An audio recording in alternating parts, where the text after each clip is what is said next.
लांजी क्षेत्र के किसान विगत कई दिनों से यूरिया डीएपी खाद के लिए सहकारी वितरण केंद्र के चक्कर काट रहे हैं। बीते दिनों केंद्र में इतने अधिक किसान खाद लेने पहुंचे थे कि पुलिस को मोर्चा संभालना पड़ा। ऐसा ही नजारा 18 अगस्त को दिखाई दिया, जहां हजारों की तादाद में किसान साथी डबल लॉक केंद्र में नजर आए, लेकिन व्यवस्थाएं नगण्य होने के चलते किसानों को एक भी बोरी खाद आपूर्ति नहीं हो पाई थी। किसानों को खाली हाथ अपने घर बैरंग लौटना पड़ा। किसानों ने कहा कि हम लोग हजारों की तादाद में वितरण केंद्र डबल लॉक के चक्कर काट रहे, लेकिन यहाँ पर किसी भी प्रकार की कोई व्यवस्थाएं नहीं है।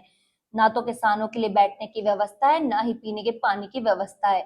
वहीं किसानों ने यह भी कहा कि खाद वितरण करने वाली पट्टी किसी और किसान की आधार कार्ड किसी और किसान का उपयोग में लेकर खाद दे रहे हैं, जो कि नियम विरुद्ध है। इसकी जांच होनी चाहिए। किसानों की समस्या को देखते हुए जनपद पंचायत लांजी के उपाध्यक्ष अजय अवसरी किसानों के साथ खड़े नजर आए और उन्होंने कहा कि आज किसान खेती किसानी छोड़कर सड़कों पर उतर आ गया है। फसलें लग चुकी किसानों को अब अपने खेतों में यूरिया डीएपी खाद की अत्यंत आवश्यकता है, लेकिन किसानों को खाद सोडा नहीं मिलने के कारण किसान खासा परेशान है। आज सरकार किसानों को खाद उपलब्ध कराने में विफल हो चुकी है। सरकार बोलती है कि हम खेती को लाभ का धंधा बनाएंगे। अब अगर किसानों की फसलें ही नहीं रहेंगी तो कैसे लाभ का धंधा बन पाएगा। इसके अलावा सरकार अपने वादों पर भी विफल है। प्रदेश के मुख्यमंत्री महोदय ने घोषणा की थी प्रत्येक किसानों को 4,000 रुपए हेक्टेयर के अनुसार प्रोत्साहन राशि प्रदान की जाएगी। आज तक उसका अता पता नहीं है। चुनावी वादों में घोषणा की गई थी कि धान का समर्थन मूल्य 3100 रुपए प्रदान किया जाएगा। आज तक उसका भी अता पता नहीं है। जब सरकार किसानों को प्राथमिक सुविधाएं खाद बीज पानी ही उपलब्ध नहीं करा पा रही है, तो खेती कैसे लाभ का धंधा बन पाएगी।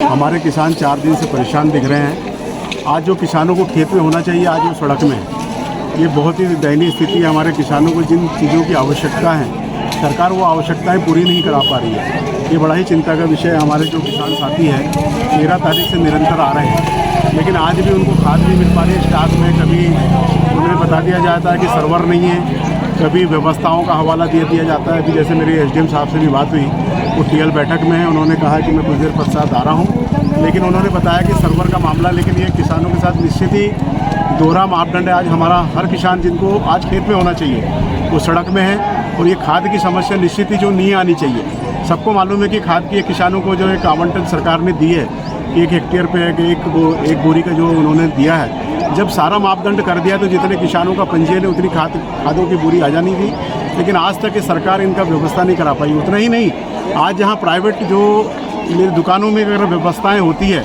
तो सरकारी कर्मचारी अधिकारी उनको भी रोकने का काम अगर सरकार को अगर वो कोई सुविधा देते हैं, निश्चित ही कि बाजार जो हमारी सरकारी मूल्य है उससे अधिक रेटों पे व्यापारी बेचते हैं, लेकिन किसी भी प्रकार से उनको व्यवस्थाएं तो मिल पाती है, वो व्यवस्थाएं भी सरकार नहीं करने दे रही है। ये किसानों के लिए निश्चित ही बड़ा चिंता का विषय है। ऐसे सरकार को निश्चित ही ध्यान देना चाहिए। जो सरकार बोलती है कि किसान को हम लाभ का धंधा बनाएंगे खेती को, लेकिन इस स्थिति में मेरे को तो लगता नहीं खेती लाभ का धंधा बन पाएगी। जो मूलभूत आवश्यकता है खाद बीज पानी, सरकार वही मुहैया नहीं करा पा रही है, तो प्राथमिक सुविधा मुहैया कराने में सरकार निश्चित ही फेल है और किसानों की मांग जायज़ है। निश्चित ही अगर आज सरकार अगर हमारे निरंतर पेपर के माध्यम से भी हमने 3-4 बार हमारे दिनेश लाड़े जी ने भी दिया, आज फिर आप पत्रकार साथी बार बार मांगे उठा रहे हैं, लेकिन इस पर और प्रशासन ध्यान नहीं दे रहा है। और आज और कल अगर ध्यान नहीं देता, इन किसान साथियों के साथ निश्चित ही हम एसडीएम कार्यालय का घेराव करेंगे।